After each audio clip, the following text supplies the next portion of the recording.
Here we are in beautiful San Diego, 75-degree weather, day one of San Diego Comic-Con Thursday. We are right outside the convention center. I've got some merchandise from the gift store.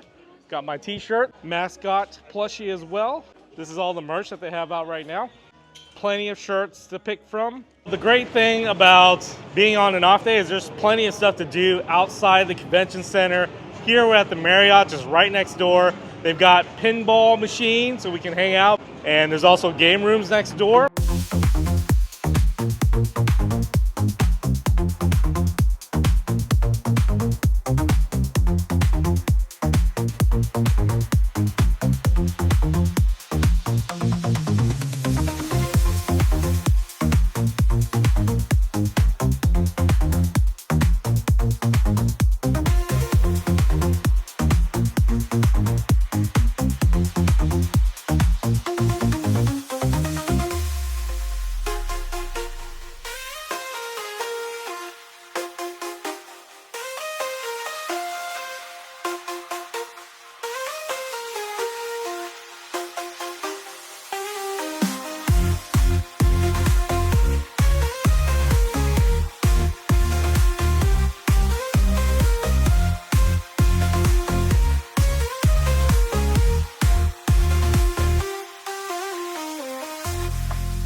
We're in the hospitality room in the Marriott.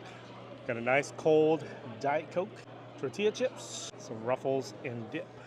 So nice little free refreshment. Here we are close to the docks by the water with all the activities and booths. As you can see, there's a line for everything that I just wanted to show y'all. One of the many options out here you can do for free. If you're coming to Comic-Con, you gotta bring your patience because half of the experience is waiting in lines like this.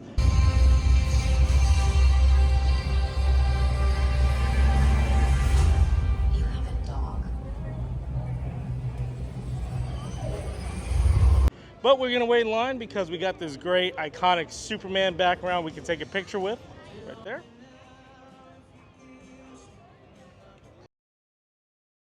Convention's pretty much over for the day. Everyone's pouring out right now. It's about 7 o'clock. We're at the Gaslamp District.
one of Bobby's favorite scenes, and obviously one of mine too. I love the way the movie opened.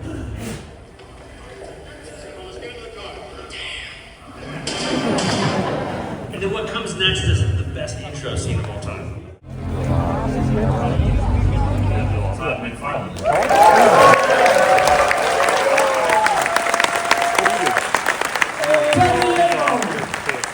Right, so if you guys get anything out of what we make, some of the stuff that I may do, even artistically, whatever, it's a two-way street because you guys have allowed my family and I to have a good life for 40 years. So I'd like to thank all of you guys here for supporting us. I worked at Marvel comic books, and you guys know I did Spider-Man, and when I got to it, the corner box of Spider-Man was him running. I don't know, you guys remember that one? Where he was like doing this weird running pose. I'm like, why is Spider-Man running? It's not the Flash, right? And so I said, hey, is there any way we can change it? And I did this drawing of him hanging upside down like a Spider-Man. It seemed weird, but they went, yeah, okay. In the deluxe 2-pack, you get a battle base, you get flight stands, and go to the next slide, and you get a ton of accessories, and then there's the single figures. I'm always amazed when we get praised for doing what seems like super obvious stuff, right? Because we did the Mortal Kombat and, you know, some of the later versions of it, and then we went back to them, and given that Mortal Kombat 11 is popular because Mortal Kombat as a whole, the brand is popular, today we announced Mortal Kombat 1. People went crazy. I'm like, what? Of course, like, what are you talking about? Of course, you do 11, of course one's gonna be famous. That's the thing that started it, right? Like, so yes, sometimes we just do basic stuff. Let's do Mortal Kombat 1, and people go, oh man, you're a genius, Todd. Look at you guys. Here's the thing about collecting. It can be both exhilarating and frustrating at the same time. Because when you find it and you get it, it's like, oh man, right? Like you're sitting there and you're searching, and then all of a sudden there's that hidden gem behind.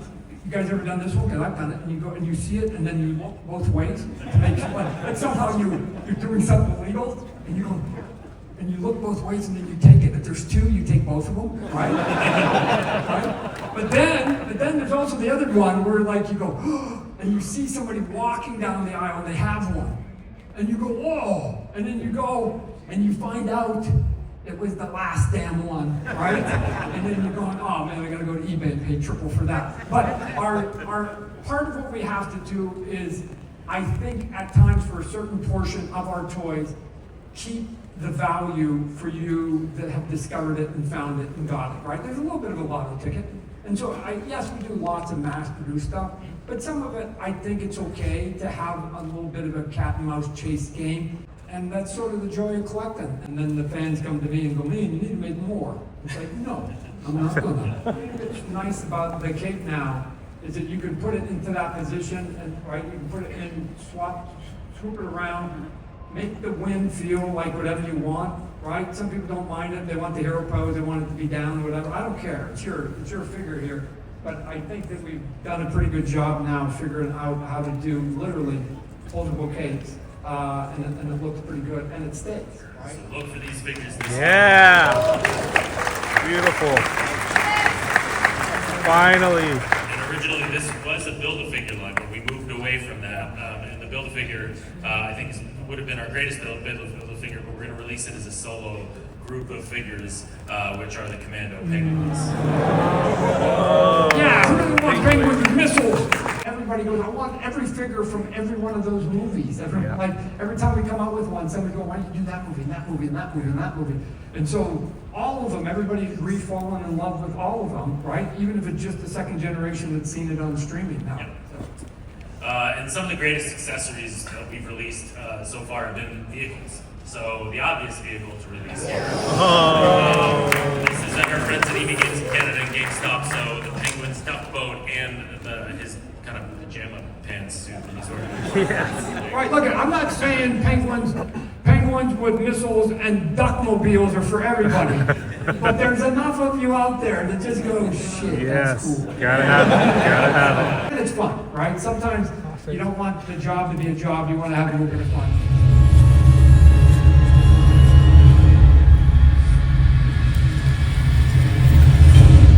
Yep. Yep.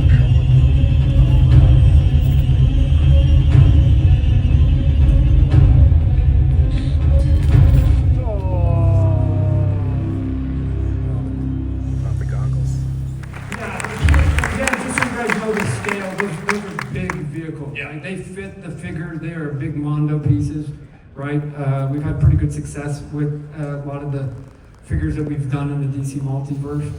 Again, everybody doesn't have a lot of shelf space. I understand it at home. Everybody's got to sort of buy accordingly. But there seems to be, again, another marketplace for people who go, we want the stuff, besides the figure, we want the stuff in the vehicle, especially the Batmobiles.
Back in here, and you. Why limit yourself to watching the Marvel Universe unfold through the pages of a comic book? The big screen, the small screen, or the one that you're addicted to in your hands right now. Experience the adventure for yourself with the Marvel Multiverse role-playing game. You can even pick up the one-shot from yours truly with Deadpool Role-Plays the Marvel Universe, where Marvel storytelling meets tabletop blah blah blah.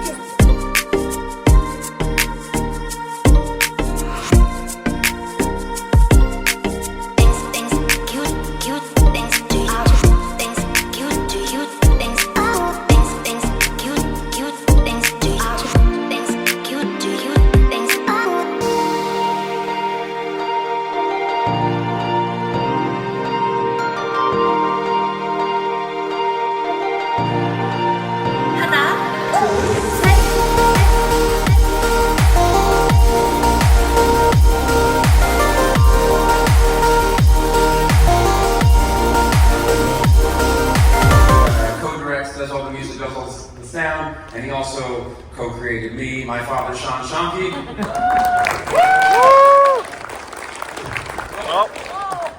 Way to make an entrance. This is our 30th year in a row coming. He took me here when I was like 30 years, 10 years old. Why did he was 12 years old? Co-write A Legend of White Dragon. He co-wrote Power Rangers for Street Fighter with me. We worked together for 14 years. Let's bring out Alex Kellerman.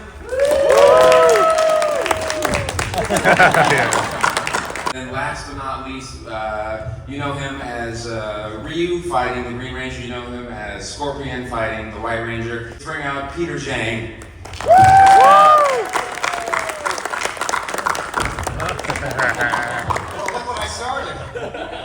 I brought some stuff to show, some behind the scenes. Also going to talk about what we're going to be doing with Beatdown. We finished Legend of the White Dragon after so many years and so much hard work. It is all done. Yeah. No spoilers. It's awesome, and I really am not just saying that because I helped to write it. You know, a lot happened during the production and post-production of this film, and I'm so impressed with what Aaron has actually achieved and what he was able to make out of it all. It's so much better than I even thought that it would be. You guys might want to see? Yeah!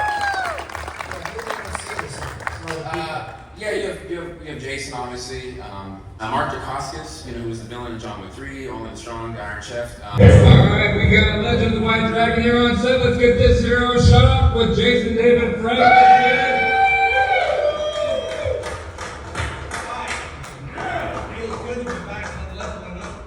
The helmet is going on.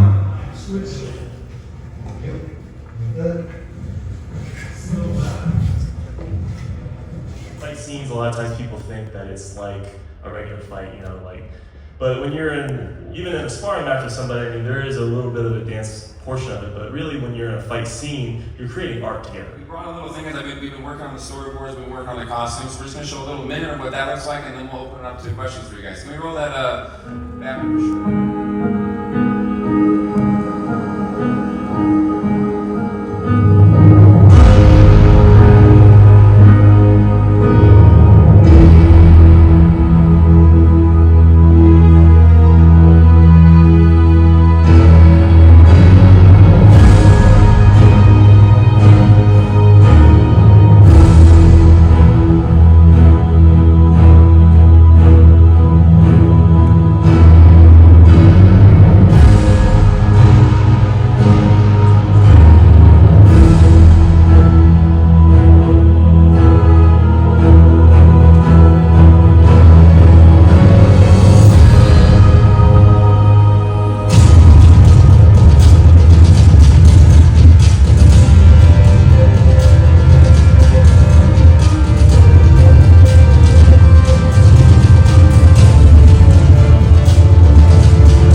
So we've been working on that. We have a lot of really talented costume makers and stuff, assembling all that. So let's say 4 beatdowns right now, and then I'm going to go back and say them again, and you're going to cheer. And I want to see which one gets the loudest cheer, because we're trying to figure out which follow-up to do to Batman Shredder. We want to do RoboCop and Terminator. We want to do Predator versus Mandalorian. I want to do Blade versus Buffy, and I want to do X-Men versus Mortal Kombat. So now that you know what they are, I'm going to say each one of those, and you guys applaud for the one that you want. All right, so we are back for another day of Comic-Con. We had a successful first day on Friday, attended a lot of great panels, met a lot of great fans, bought some merchandise.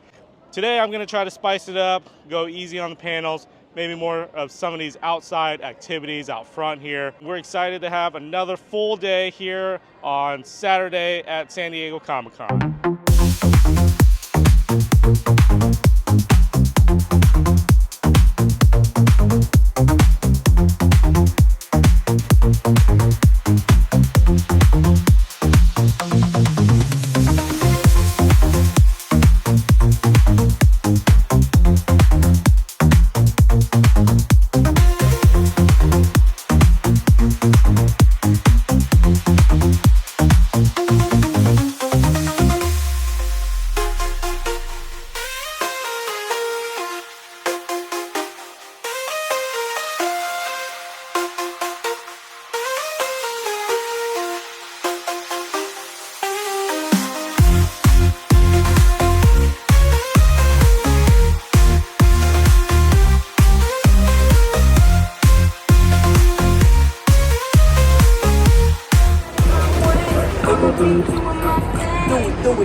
What anybody has given us an hour of your time to be here for, I don't think any of you would have done it had Nick not worked on this show. So I just want, he's the editor, he's the producer, a tremendous amount of credit for the success of Toys That Made Us comes out of this ball on top of his shoulders. Aren't those figures beautiful? So the thing with superheroes, one of those, not all of our episodes, a lot of our episodes kind of have a very focused period of time that we focus on. It's a lot. Because really, if you're talking about superhero action figures, it's really a story that starts in the 1960s. The other thing is some of our properties, they kind of have like a pinnacle. There's like a rising action and then a falling action, and it's like, it's still around, but maybe it's there was a time when it was more popular than it is today. I feel like superheroes is one of those ones where it's just done nothing but snowball. That's gonna be an episode that, as we're kind of like parsing out that story, it's really challenging to kind of capture that scope. It's a scope episode, wouldn't you agree? Kind of like there's Marvel and there's DC, but concurrent to that, there's all of these overlapping toy companies. And then there's the swapping of the licenses as DC goes from Mego to Kenner to Mattel to, you know, McFarlane, you know, it's like...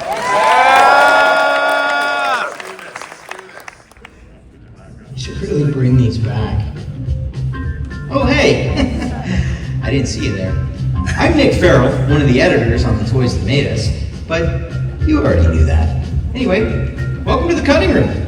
This is where all the magic happens, and if you don't believe that, check this out. Hello, Comic-Con! Hello, Comic-Con! What do they think of next? A four-legged robot marching through a field with an automatic rifle mounted on its back. That thing comes around the corner, and if you're on the other side, you're done. Yeah, over. Anyway, I assure you that at least some editing happens in this room, and lately we've been sifting through a whole bunch of footage, getting ready to make the next season of The Toys That Made Us. And while everyone on our team has their favorite toy properties, be it Ghostbusters, Polly Pocket, superheroes, fast food toys, Pokemon, Nerf, or Hot Wheels,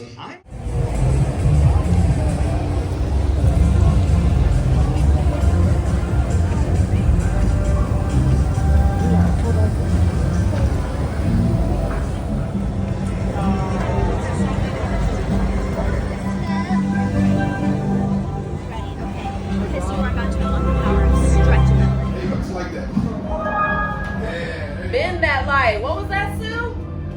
Sue wanted me to let you all know you're doing a great job. Dare I say fantastic?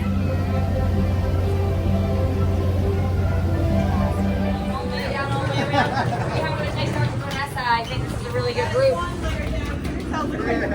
Record time, may I add. Oh, give yourself a breather.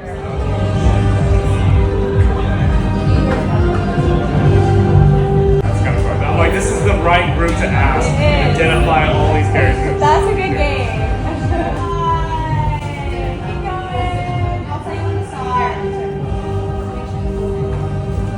Perfect. All set. All right. Next group. Good job. All right, so I'm outside enjoying some of the booths. Just got done doing the Fantastic Four experience. A nice family of 3 decided to adopt me to make us the Fantastic Four.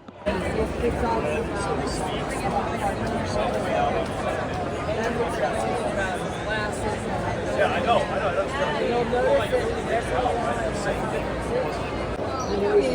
That's why I keep doing this.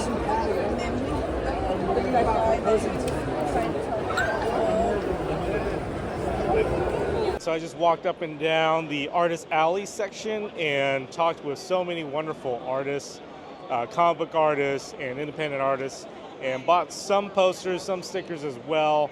So I'm going to be going home with a lot of new decoration for my collection room. But it's been pretty chill vibe, just walking up and down and meeting other people and talking with people, having fun little conversations about movies and comic books. And then we'll check out the costume contest here in a bit.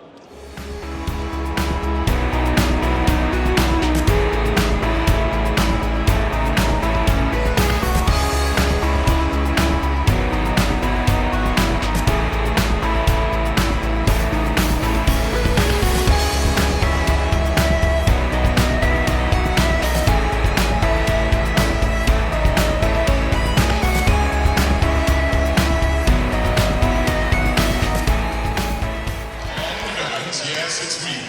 The man your man can smell it. Welcome to the legendary San Diego Comic-Con Masquerade.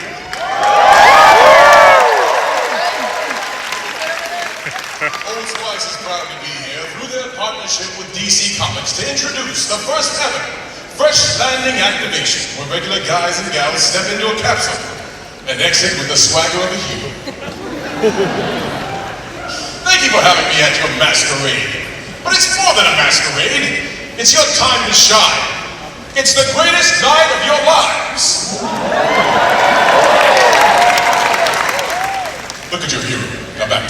Now back to me.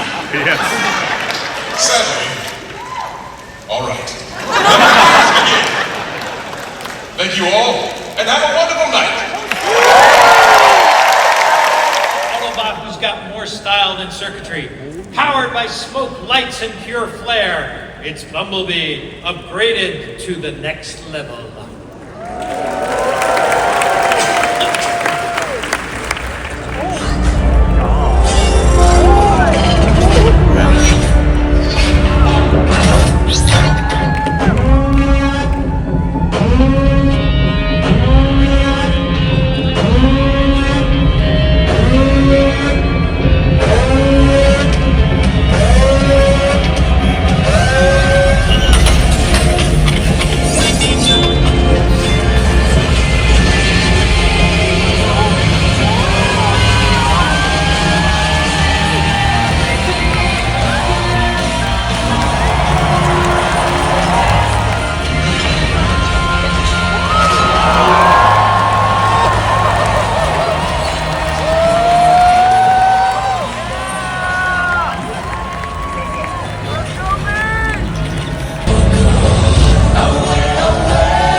This is the way.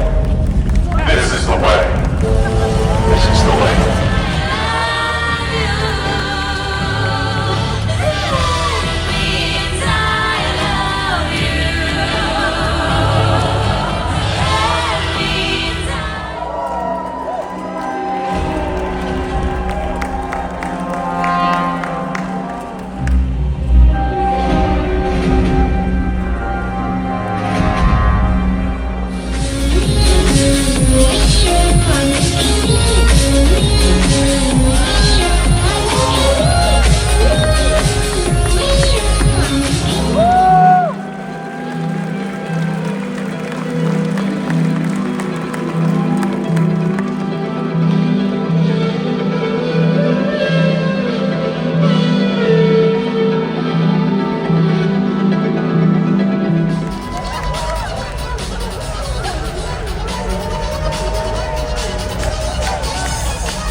End this monstrosity once and for all, or the entire galaxy will face peril.